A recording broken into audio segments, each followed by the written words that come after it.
네, 저번 시간 회계관리 부분에 이어서 이번 시간에는 인사관리의 신규 유형에 대해서 추가된 메뉴에 대해서 알아보도록 할 텐데요. 화면 보면서 설명드리겠습니다. 먼저 저번에도 보셨던 화면이죠. 간단하게만 설명을 드렸었는데요. 오늘 이제 가장 첫 번째로는 교육관리 부분에 대해서 먼저 확인을 해볼 거고요. 그 외에 급여관리와 사업 기타 이자 배당 소득 관리 부분에 대해서 보도록 하겠습니다. 먼저 교육관리 부분 프로그램 보면서 설명드리겠습니다. 프로그램 보시면요. 가장 먼저 인사급여관리의 인사관리 폴더를 한번 열어보실 거예요. 열어보시면 해당 부분에서 교육관리라고 되어 있는 메뉴를 보실 수 있습니다.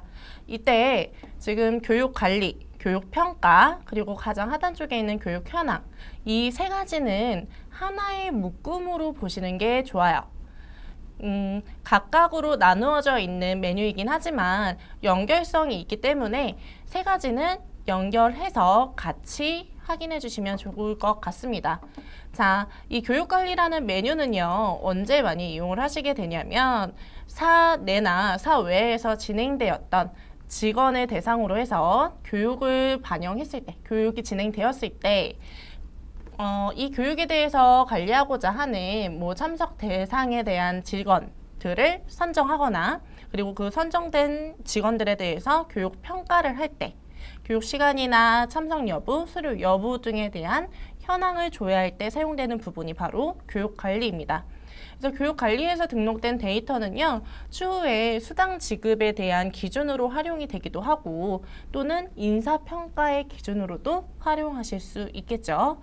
자, 교육관리 메뉴 보시면 간단합니다. 메뉴 자체는 어려운 부분은 없으실 거예요. 아마도 없으실 겁니다. 교육관리 부분에서 교육 등록이라는 탭이 있는데요. 이 부분은 교육 관리를 진행하시기 위해 가장 첫 번째로 반드시 진행을 해주셔야 하는 부분입니다. 그래서 교육 등록에서는 어떠한 교육이 진행이 되었는지에 따라서 코드를 생성하시거나 또는 이미 등록되어 있는 코드를 사용하실 수 있어요. 지금 제가 10이라는 코드를 썼더니 이미 등록되어 있었던 코드가 있었기 때문에 이렇게 조회되는 걸 확인하실 수가 있고요. 자, 영어회화 교육이라는 부분으로 한번 다시 하나로 신규 교육을 만들어 볼게요. 영어회화가 우리는 화상 영어회화 교육이 있는데 1년 동안 지원을 한다 라고 가정을 했을 때 2017년 1월 1일부터 2017년 12월 31일까지 교육 일수는 365일 1년간 하고요. 그리고 직원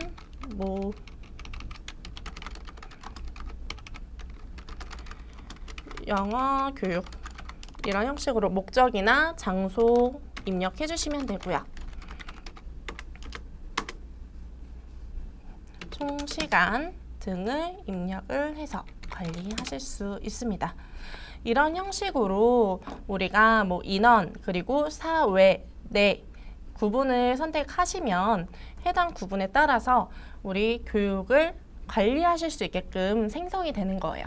이 교육을 가지고 우리는 이 교육에 해당하는 사원들은 누가 있으며 그 사원들이 수료를 했는지 아닌지에 대한 기초 데이터가 되겠죠. 그래서 간단하게만 입력을 할 텐데 일단은 교육비라든지 고용보험 환급액이라는 부분이 있어요.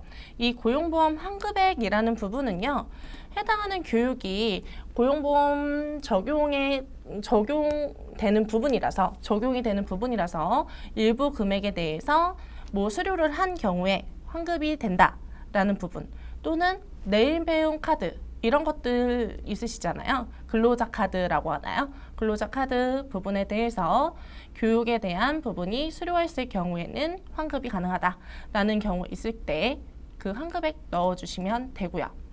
그래서 입력 다 되셨다면 한번 빈칸 눌러서 저장 처리해 주시고요. 그 등록한 데이터를 가지고 바로 옆에 있는 교육 대상자 설정에서 코드 조회하신 후에 하단에 이 영어 회화 교육이라는 교육을 참석할 사원들을 사원 추가를 이용해서 등록을 해주시면 됩니다. 이때 특별한 이제 뭐 직책에 대해서 뭐 대리라는 직책만 참여한다. 또는 어떠한 부서만 참여한다. 직종만 참여한다. 등에 대해서 분류를 해서 그 사원들을 적용하고자 한다면 분류 기준을 선택해 주시면 되고요. 기준 없이 전체 사원에 대해서 일부만 선택한다 라고 했을 때는 전체로 두시고 다중 체크를 진행해 주시면 됩니다. 이런 형식으로 등록해 주시면 돼요. 그러면 앞쪽에서 등록했던 환급액과 실부담금 금액이 여기에 반영이 되겠죠. 그래서 등록한 데이터는요, 교육관리라는 메뉴에서는 이렇게 간단한 기초 정보만 등록을 하시고 그 이후에 교육평가를 이용해서 해당하는 그 대상자들이 교육에 출석은 얼마만큼 100% 참석했는지 아니면 일부만 참석을 했기 때문에 출석 점수가 일부 차감이 됐는지 등에 대해서 점수를 등록하실 수가 있고요. 등록하고 그에 대한 합계를 내서 이 사원이 이수했구나 또는 이수하지 못했구나 등에 대한 처리를 하실 수 있습니다.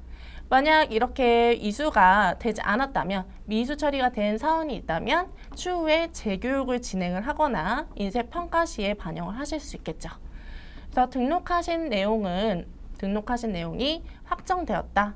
지금 교육평가 내용이 다 완료되었다라고 했을 때는 체크를 해주시고요. 해당하는 사원들만 체크를 해주시고 마감을 해주시면 됩니다.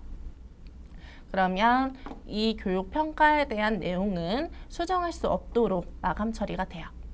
자, 이 상태까지 일단 등록을 하셔야 하고요.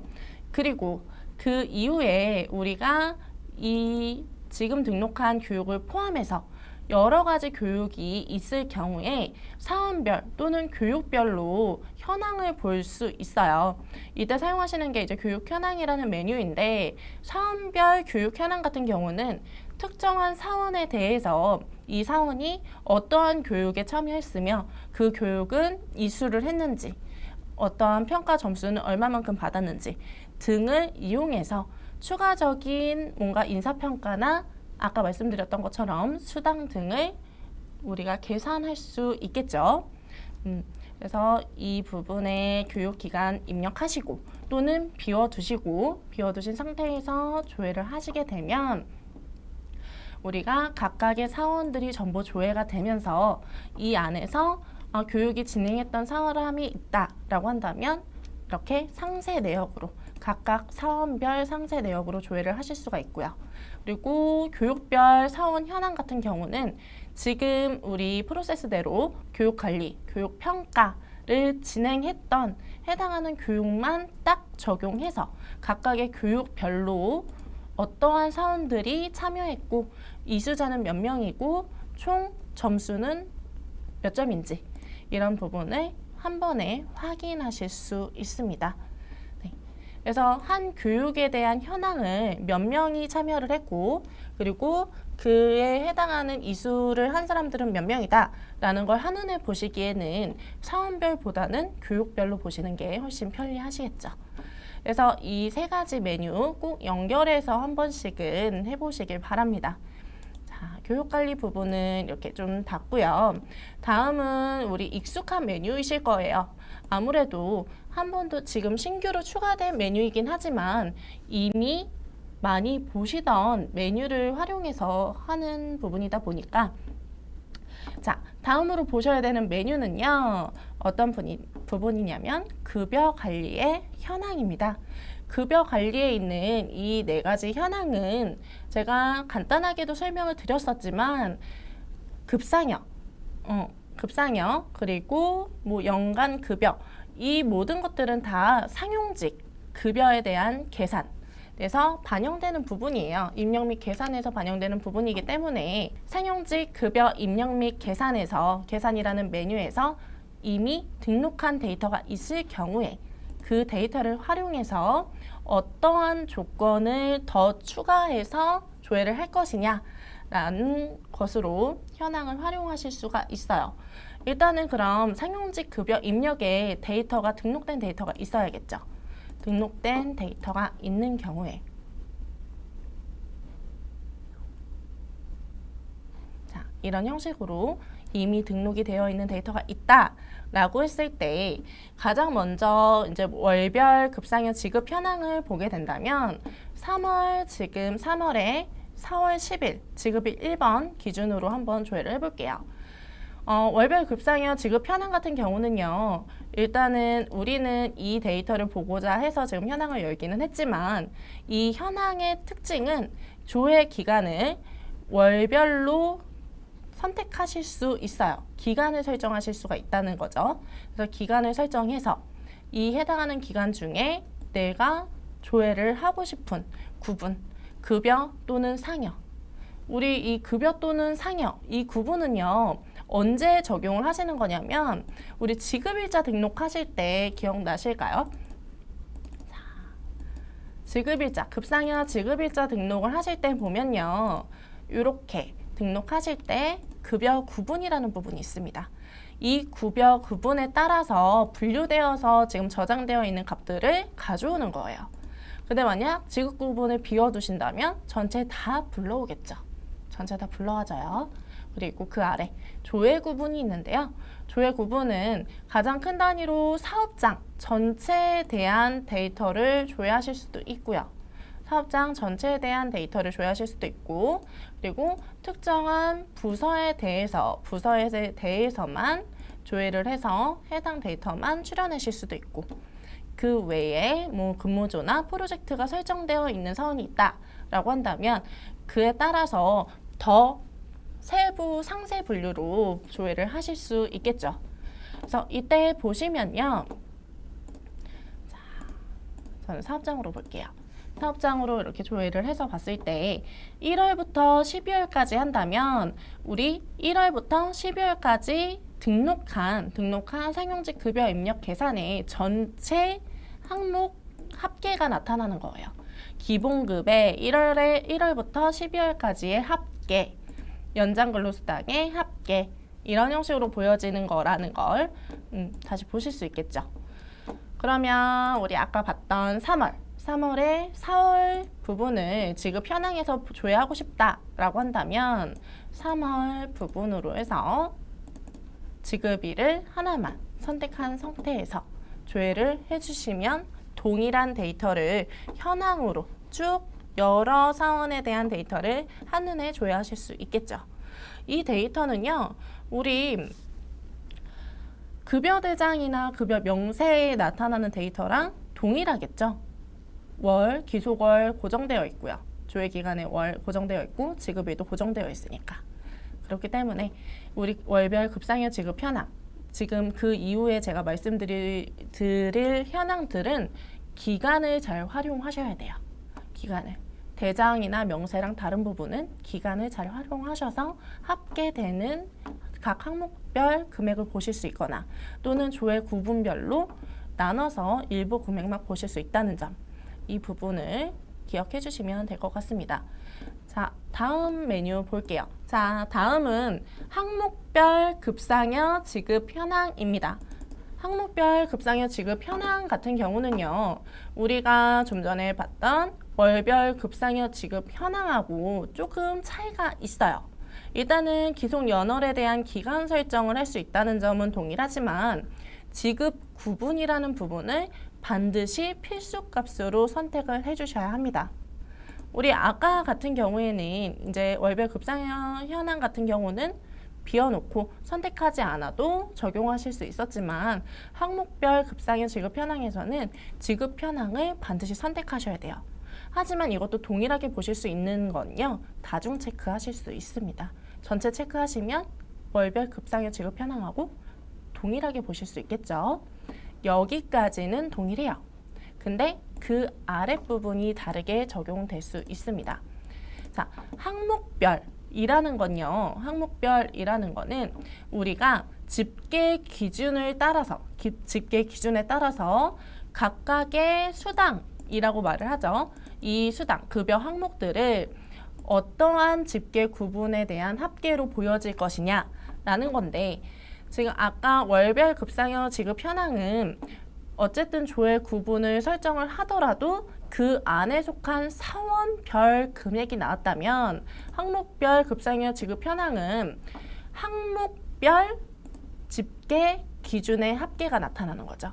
그러면 부서별로도 보일 수도 있고요. 직종별로도 나눠서 보실 수도 있어요.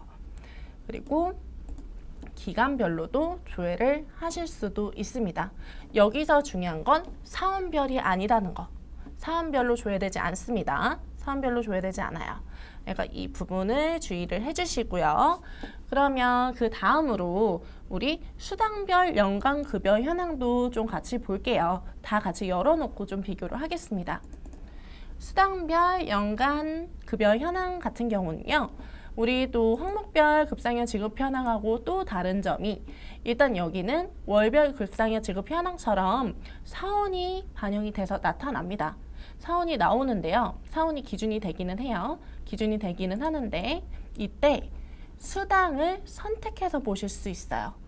근데 여러 개를 한 번에 선택해서 보실 수 있는 게 아니라 하나의 수당에 대해서 조회 조건에 맞는 사원의 금액만 조회합니다. 자, 우리가 1월부터 지금 9월까지 지급했던 상용직 급여에서 기본급 금액이 각 사원별로 얼마인지를 확인하고 싶어요. 그러면 이때 이렇게 지금 제가 조회한 기준대로 보시면 되는데 그 중에서도 우리는 총무부에 해당하는 사원에 대해서만 보고 싶어요. 라고 한다면 이렇게 조건을 하나 더 연결해서 사원에 대한 총무부 사원에 대한 급여를 확인할 수 있도록 적용하실 수 있겠죠. 자, 여기에서도요. 이 상태에서도 한 단계 더 상세 검색을 연결할 수 있어요. 조건을 넣을 수 있는데 여기 검색 상세라는 툴바를 이용하셨을 경우에는요. 지금 현재 부서 안에 총무부라는 부서 안에 사원들에 대해서 기본급만 보고 있죠. 근데 이 상태에서 하나를 더 조건을 설정하실 수 있습니다. 이런 형식으로 직종을 설정하시거나 또는 근무주가 만약 다르다라고 한다면 근무주를 설정을 하시거나 이런 형태별로 다르게 조회를 하실 수가 있고요. 저는 만약에 직책이 사원인 사원에 대해서만 보겠다라고 한다면 이렇게 한 번 더 우리 필터링을 하실 수가 있겠죠. 조건은 이쪽에서 나오는 조건만 보셔야 되는 게 아니라 검색 상세라고 되어 있는 툴바도 반드시 함께 봐주셔야 합니다. 활용을 하실 줄 알아야 해요. 아무래도 인사 쪽에서 신규로 추가된 메뉴들은 현황 메뉴가 좀 많이 있죠. 뭐 교육 관리라든지 지금 뭐 사업소득이나 기타 소득에 대한 소득자 등록 이런 부분은 등록 부분이기는 하지만 현황 부분이 많이 활용이 되다 보니까 검색 상세라는 툴바를 많이 보셔야 할 거예요. 자, 그래서 수당별 연간 급여 현황 같은 경우는 수당 코드는 필수로 하나만 걸고 하나만 선택할 수 있고 그리고 조회 조건 및 검색 상세에 따라서 조회할 수 있다 라고 보시면 될 것 같습니다. 그리고 마지막 추가된 우리 급상여 통계 현황 급여 통계 현황이죠. 급여 통계 현황을 보시게 되면요. 급여 통계 현황은요. 가장 조회할 수 있는 조건이 많은 현황입니다. 월별 급상여 지급 현황보다도 항목별보다도 수당별보다도 가장 많은 조건을 선택해서 원하는 데이터를 정확하게 상세하게 출연할 수 있는 현황이다 라고 보시면 좋을 것 같아요. 그래서 조회 기간을 설정하시고 원하는 조회 기간 안에서 급여 구분이 중요하다라고 한다면 급여 구분 선택하시고 어떠한 사업장에 해당하는 데이터만 보겠다라는 부분과 직책 그리고 급여 형태 이런 형식으로 급여 형태나 고용 형태 이런 부분은 우리가 수당별에서는 검색 상세를 이용해서만 보실 수 있었던 부분인데 급여 통계 현황은요. 고용 형태, 급여 형태를 아예 조회 조건 안에 포함을 시켜놨고요. 그 외에도 조회 조건 설정이라는 부분이 하나 더 들어가요. 자, 이 조회 조건 설정이라는 부분은요, 어떤 기준인지 한번 보여드릴게요. 우선은 제가 사원에 인사본사라는 회사에 사원 직책을 가지고 있는 급여 형태는 월급인 사원들을 조회를 하고자 하는데, 이때 지급 공제 항목은 어디까지 할까요? 지급까지만 보겠습니다. 상여를 지금 사회보험 부담금을 제외하고 상여까지만 볼게요. 상여까지만 조회. 자, 이 상태에서 제가 설정하지 않았는데도 자동으로 나타나죠. 화면 표시가 조회 조건 설정은요, 이 해당하는 항목들 중에서 화면 표시라는 부분이 하나라도 체크가 되어 있어야 돼요. 무조건. 그래서 그 조건별로 지금 데이터를 조회하게끔 나타나는 거예요. 그러면 사업장별로 보겠다라고 만약에 화면 표시를 하시게 되면요, 이렇게 조회 조건이 사업장이 되는 거예요. 사업장. 해당하는 사업장에 직책이 사원이고 월급 형태가, 급여 형태가 월급으로 되어 있는 그 합계 금액은 얼마인가 라고 보실 수 있겠죠.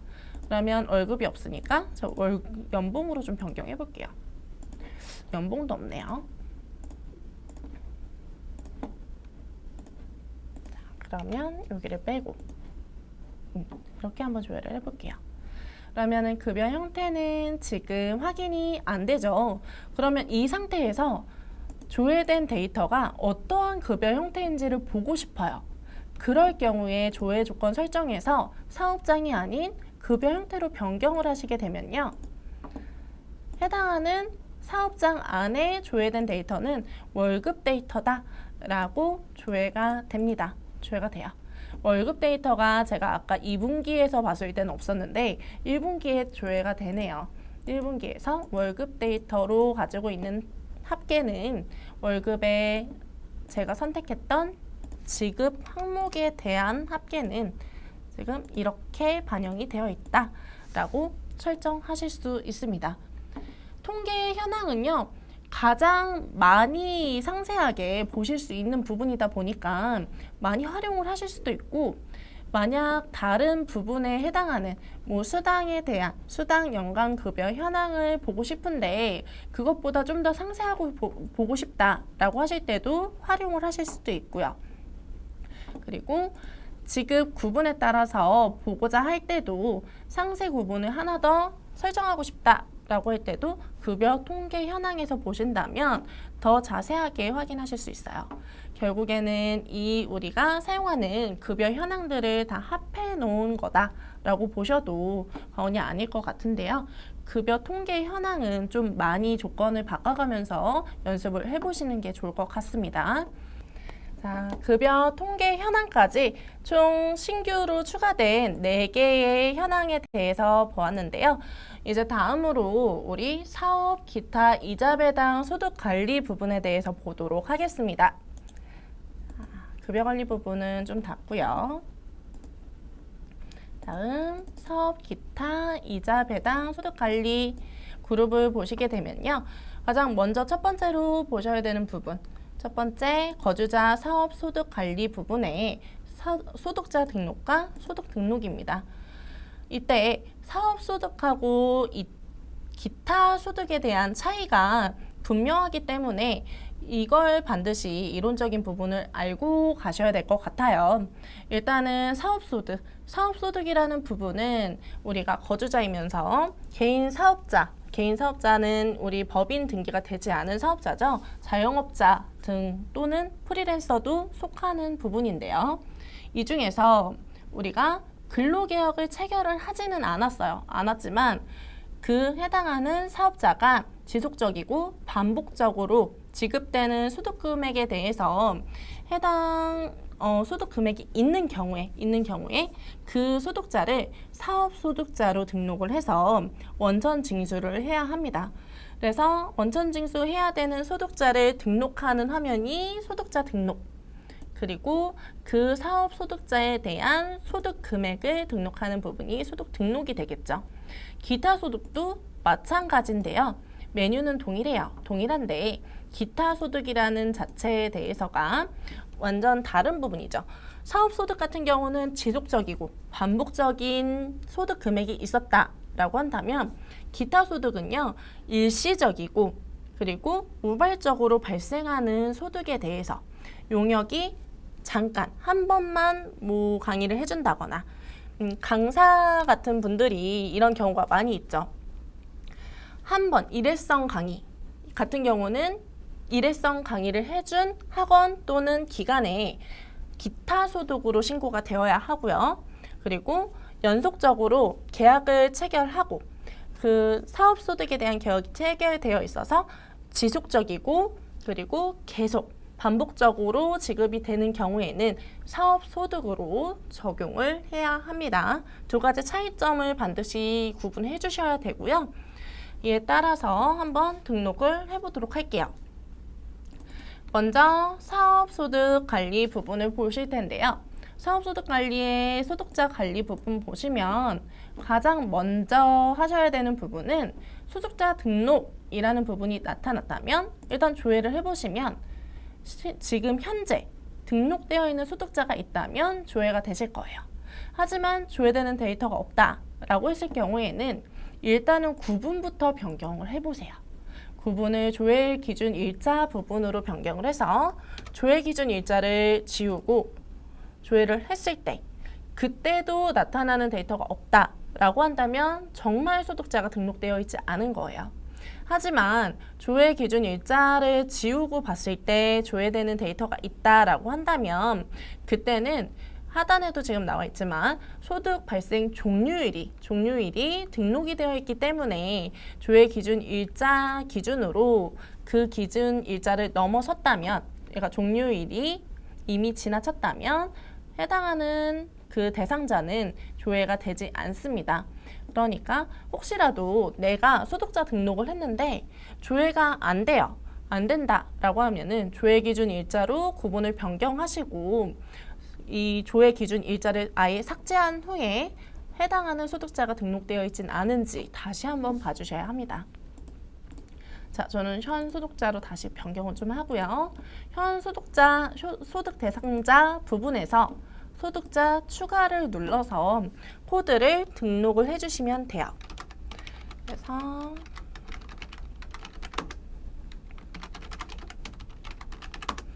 이런 형식의 소득자를 등록하시고 옆에 필수 정보 부분을 보시면 내외국인을 선택하실 수 있는데요. 거주자에서 내국인인지 외국인인지에 따라서 주민등록번호 또는 외국인 등록번호를 등록을 하시고 여기 부분이 가장 중요하겠죠.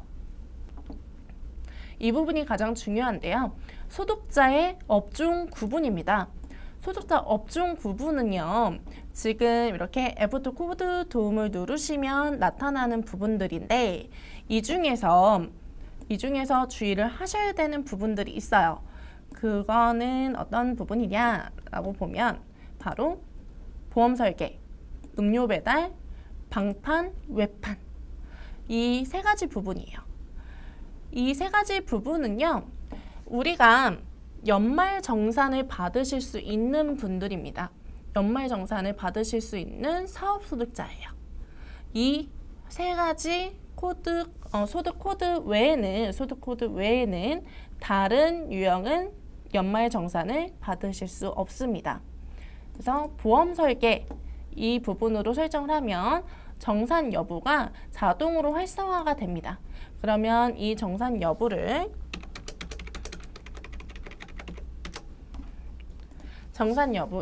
해당으로 변경을 하시게 되면 해당하는 사람은 보험 설계사인데 연말정산 반영하는구나 라고 자동 인식돼서 부양가족을 등록하고 연말정산을 진행할 수 있도록 되어 있습니다. 물론 지금 현재 교육용인 우리 핵심 ERP 프로그램에서는 연말정산, 사업소득에 대한 연말정산까지는 반영되진 않지만 실무 프로그램에서는 사업소득 중 보험 설계나 방판, 외판 그리고 아까 한 가지 뭐였죠? 네, 음료 배달 세 가지에 대해서는 연말정산을 진행할 수 있도록 되어 있습니다. 그래서 보험 설계 외에 다른 것들은 이렇게 비활성화되는 것을 보실 수 있습니다. 그러니까 세 가지 유형 반드시 기억을 해주시기 바랍니다. 보험 설계, 음료 배달, 방판, 외판 세 가지 유형 외에는 연말정산 여부를 선택하실 수 없습니다. 자, 그 이후에 이제 기본 정보 등록하실 수 있는데요. 기본 정보 부분에서는 소득이 발생했던 시작일부터 등록을 하시고, 그리고 발생 종료일은요, 먼저 등록하지 않으시는 편이 좋을 것 같아요. 소득이 실제로 종료되었을 때 등록을 해주시고, 처음부터 등록을 하시게 되면 아까 제가 말씀드렸던 것처럼 조회 기준 일자가 해당하는 발생 종료일을 지나쳤을 때 소득자 등록에서 해당하는 사원을 조회하실 수 없어요. 그러니까 그리고 소득 등록에서도 조회하실 수 없으니까 이 종료일은 반드시 주의를 해주시기 바랍니다. 그리고 이 해당하는 사업 소득자가 특정한 부서에 소속해서 우리 용역을 발생했을 때 또는 뭐 프로젝트에 투입됐을 경우에 이런 경우에 따라서 추가적인 부분을 등록을 해주시면 되고요. 그 외에 우리가 입금해야 되는 그 소득 금액에 대해서 발생되는 정산금이 있을 거잖아요. 그 정산금을 이체해줘야 하는 은행과 계좌번호 그리고 예금주 등은 하단에서 등록을 하실 수 있습니다.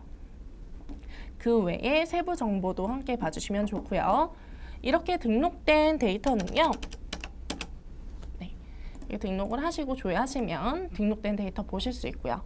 이 데이터를 가지고 우리는 소득 등록, 거주자 사업소득의 소득 등록 부분에서 기속 연월을 선택하시고 사업장을 선택하셔서 더블 클릭하시거나 F2 코드 도움 하셔서 대상자를 선정해 주시면 됩니다. 자, 선정해 주시고 해당하는 소득자에 대해서 얼마만큼에 대한 용역에 대한 정산금 금액이 지급액이 발생했는지 입력을 해주시면 됩니다. 자, 이렇게 해서 세율은 3.3%죠. 3.3%. 소득세 3% 그에 해당하는 또 10%에서 3.3% 적용되는 거 확인해 주시면 될 것 같고요. 이에 따라서 공제 총액에 대한 실지급액까지 확인하실 수 있어요.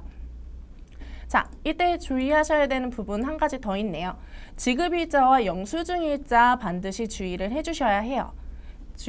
해주셔야 하는 부분이 기속 연월과 지금 연월을 대상으로 해서 우리가 추후에 이따 보시겠지만 현황을 조회하실 수가 있습니다. 현황을 조회하실 수가 있기 때문에 현황상에서 혹시라도 잘못 조회가 되지 않도록 지급일자와 영수일자는 다시 한번 확인을 해주시고요.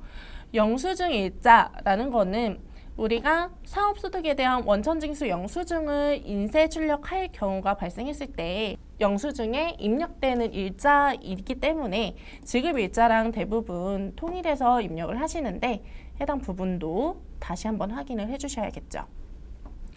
자, 이렇게 등록한 데이터가 전부 다 맞고 지급이 됐다라고 한다면 해당 데이터는 마감 처리해 주시면 되겠죠.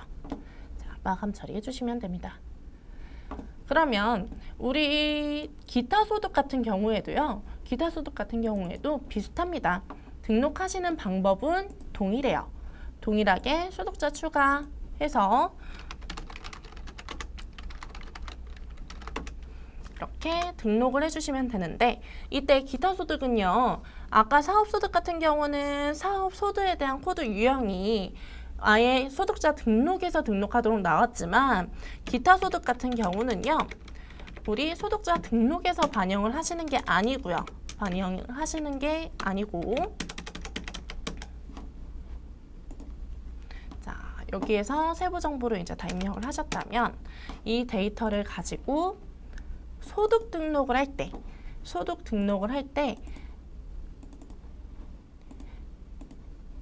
이 소득 등록 부분의 소득 구분에서 선택을 해주셔야 합니다. 선택을 해주셔야 해요. 그래서 기타 소득에 지금 소득자가 해당하는 소득 구분이 어디에 속하는 부분인지 그래서 이렇게 선택해 주시고 지급액을 등록해 주시면 됩니다.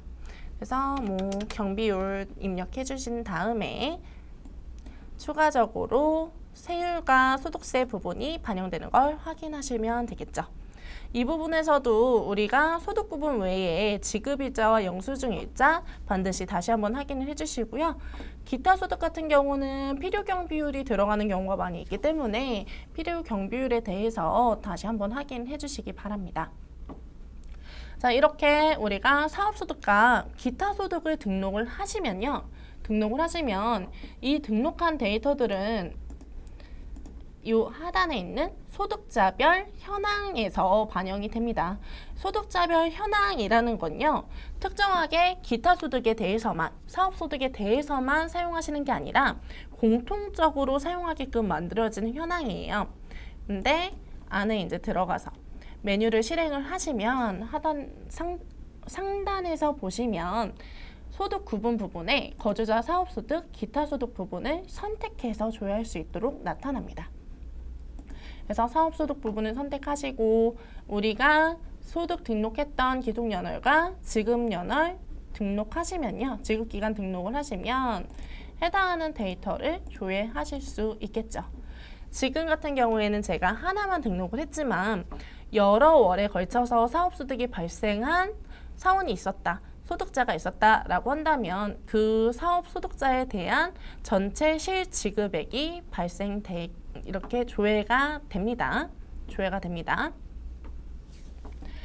그리고 지금 이 소득자별 현황을 말씀드리면서 제가 실행을 하기는 했는데 지금 보고 계시는 소득자별 이체 현황은요. 이체 현황은 우리가 급여 관리 보실 때 급상여 이체 현황이랑 같은 역할을 하는 거라고 보시면 돼요.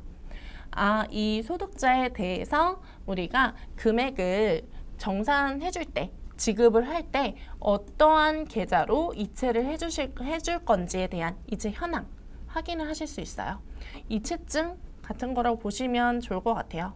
이체증은 우리가 은행에서 이체를 했을 때 받는 거지만 이거는 사내적으로 관리용으로 사용하는 이체증이다 라고 보시면 되겠네요. 그리고 그 외에 두 가지 소득 현황은 말 그대로 소득 등록한 거에 대해서 각 소득 구분별로 조회해서 보겠다.